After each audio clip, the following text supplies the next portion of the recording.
Hi there.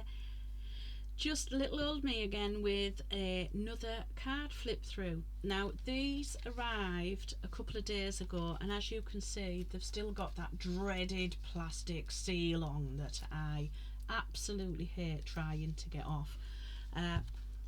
Anybody who knows me and anybody who's watched any of these videos or been on my Facebook page know that I love cards with beautiful imagery. I am really drawn to cards that have gorgeous pictures on them, gorgeous artwork. I don't use all of the decks that I have. I only use maybe 2 or 3 decks.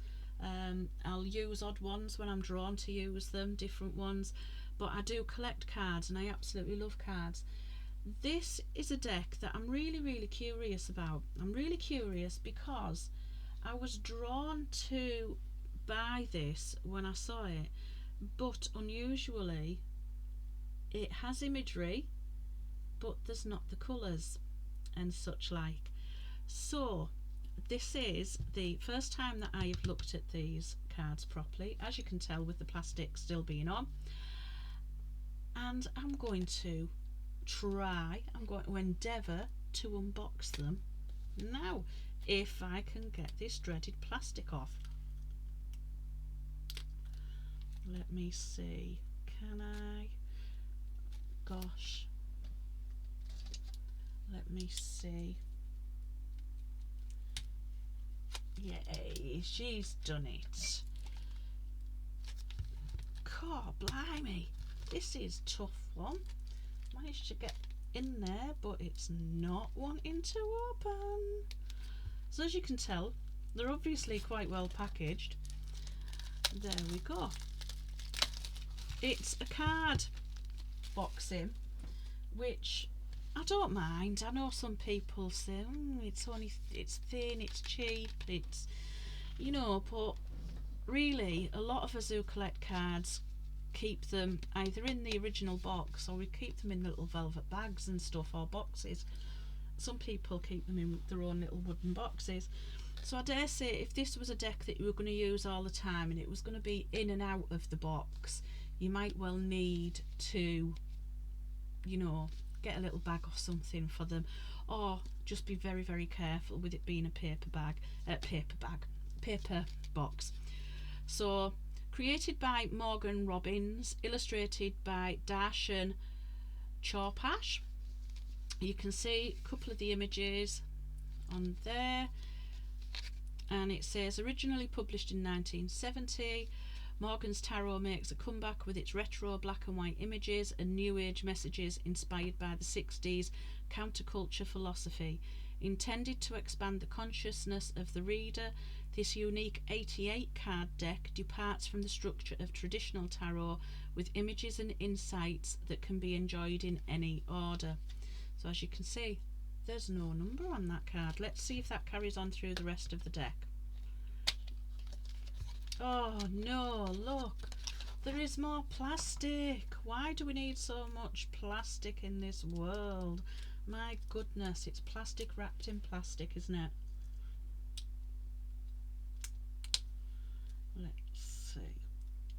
Do you know what I should do on these things? I should just have scissors with me, shouldn't I? That would make so much more sense. Let me see. Let me see if my good old pencil can puncture it. There we go.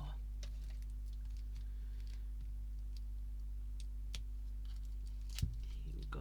So as you can see, as I'm unwrapping these, as I'm fighting with the plastic, I'm so professional, aren't I, in this? I'm amazing. Not really. As you can see, when I'm opening this, this is the booklet. Not a lot in it. Has an introduction, talks about Morgan's Tarot, High Master Speaks, description of the tarot cards, goes right the way through.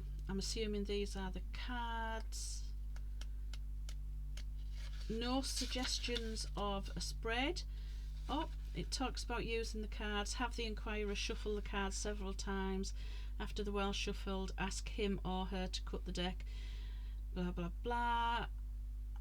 Turn over card, yeah, and it's the good old Celtic cross suggestion. So there we go. These are the cards. Nice thickness. Backs of them, canny, very 60s themed, as you can see. And this is the part that's unusual for me, because they're all black and white, which is really, really unusual for me. I liked the idea of a plain deck that you can just look at and tune into yourself more deeply, tune into what your intuition is saying, looking at the image without distractions almost, that sometimes we can get a little bit distracted in what we're doing. So here we go. Let's start this flip through.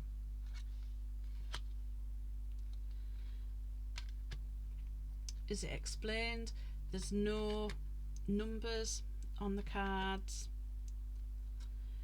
just the image and the words that can help spark that intuition.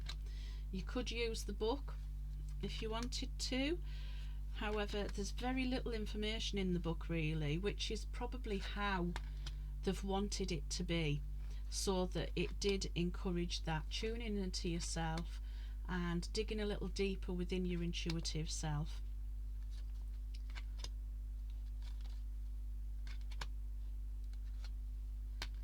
Lots of different imagery, not based in traditional tarot at all.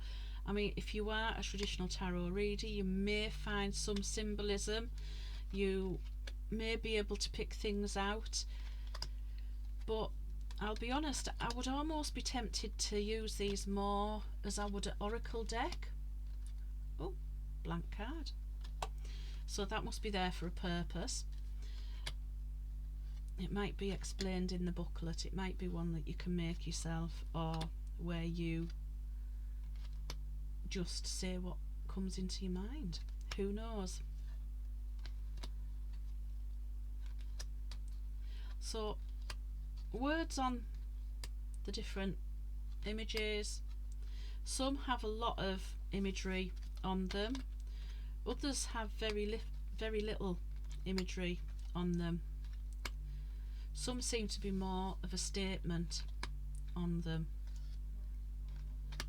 and then you get the occasional one like boo, power. All very much open to interpretation, to individual thoughts, feelings, looking at how you can potentially interpret these cards. 88 is a lot of cards. I must admit, I don't have the biggest of hands, and therefore I would be a little worried that I might end up dropping these cards as I was shuffling them.